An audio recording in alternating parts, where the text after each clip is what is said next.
अस्सलाम वालेकुम। ब्रॉडकास्टर ने चैंपियंस ट्रॉफी के हवाले से एक बड़ी डिमांड कर दी है कि इंडिया और न्यूजीलैंड का जो मैच है वो आप पिंडी क्रिकेट स्टेडियम के अंदर करवाएं। ये चीज़ पहले फाइनल हुई थी कि इंडिया के जो भी मैचेस होंगे वो सब के सब जो है वो लाहौर के अंदर होंगे। लेकिन वो उस टाइम की बात है जब इंडिया हवा में था, जब इंडिया को ये लगता था कि जी जय शाह पता नहीं प्रेसिडेंट बन जाएगा या चेयरमैन बन जाएगा आईसीसी का। तो उसके बाद पता नहीं कोई मतलब दुनिया बदल जाएगी, कोई दुनिया ख़त्म हो जाएगी, कोई दूसरे मुल्कों की जो है वो कोई इज़्ज़त नहीं रहेगी और जय शाह जो है वो उसका जो दिल करेगा सब आप फाड़ दिया, नहीं जा रहे पाकिस्तान, ठीक है। ऐसा तो कुछ नहीं हो रहा। अब उन्हें आहिस्ता आहिस्ता ये चीज़ समझ आना शुरू हो गई है, इवन के ब्रॉडकास्टर्स को भी समझ आना शुरू हो गई है।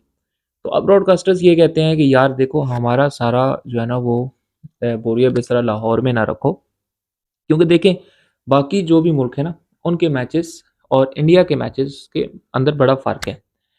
और फिर इंडिया और न्यूजीलैंड का मैच, आप बात समझ रहे हैं, यानी न्यूजीलैंड माहिर है इंडिया को पेलने में।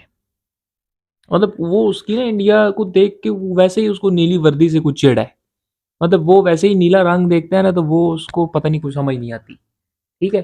कभी तो वो इनको सेमीफाइनल में हरा देता है, कभी वो इनको टेस्ट मैच हरा देता है, कभी वो घर जाके 46 पे ऑल आउट कर देता है। तो ये ब्रॉडकास्टर्स ने ये इंडिया को छेड़ा है कि भाई आपका और न्यूजीलैंड का जो मैच है वो हम पिंडी में करवाएंगे। अब पिंडी में करवाने का मतलब ये है कि उनकी सारी जो पिंडी ग्राउंड की है ना इन्वेस्टमेंट वो उस मैच से पूरी हो जाएगी, क्योंकि इंडिया और न्यूजीलैंड का जो मैच है वो मैच नहीं है, वो एक बड़ा दंगल है, ठीक है।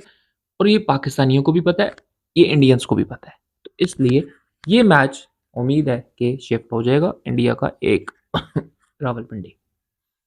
उसके अलावा नाज़रीन पाकिस्तान, अच्छा देखो पाकिस्तानियों को 152 रन से जीतने की क्या ज़रूरत थी। मतलब 152 पे फिर कुछ जहन पे जोर डालूं तो कुछ याद आता है 152, 152 बस 152 ही था, उससे आगे तो कुछ भी 1 2 3 नहीं था ना। मसला ये जीरो था, 152 फॉर जीरो। तो ये याद आता है। खैर पाकिस्तान ने 152 रन से जो है वो इंग्लैंड को शिकस्त दे दी। और हमारी एक बड़ी अच्छी बात है कि हम जब शिकस्त देते हैं तो हम एवं ही 2 4 रिकॉर्ड बना देते हैं।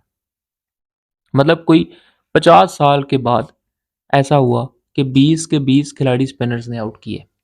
स्पिनर्स नहीं करने थे, फास्टर हमने खिलाया ही नहीं, फास्टर तो हमने ओवर ही नहीं दिया। वो तो बल्कि ये तो मेरे ख्याल दुआएं कर रहे होंगे कि आमिर जमाल के विकेट ही ना ले ले क्योंकि विकेटें तो हमने स्पिनर्स को लेने के लिए रखा हुआ है, ठीक है। लेकिन अच्छा है कि पाकिस्तान ने सीरीज़ 1-1 से ड्रॉ कर दी है। और अब मैं आपको बताऊं कि पाकिस्तान को, अच्छा इसका जो सारा क्रेडिट है ना वो आकिब जावेद को जाता है। ये माने भाई कि उस बंदे ने ना आने से, पीसीबी में आने से पहले ही कुछ बातें कर दी थी कि यार स्ट्रेटेजी लेके चलो, इंसानों वाली हरकतें करो, स्पिनर्स खिलाओ, पिच ड्राई रखो। और उसने पिंडी वालों को भी कह दिया कि ड्राई पिच रखो, पिच को जितना सुखा सकते हो सुखा दो ताकि बॉल इसके ऊपर टर्न हो। अब होगा क्या? अब ये होगा कि ये 3 स्पिनर दोबारा खिलाएंगे, ये मेरे ख्याल में इसी टीम के साथ जाएंगे और इन्होंने इस टीम के साथ जाके इंग्लैंड को रगड़ देना है।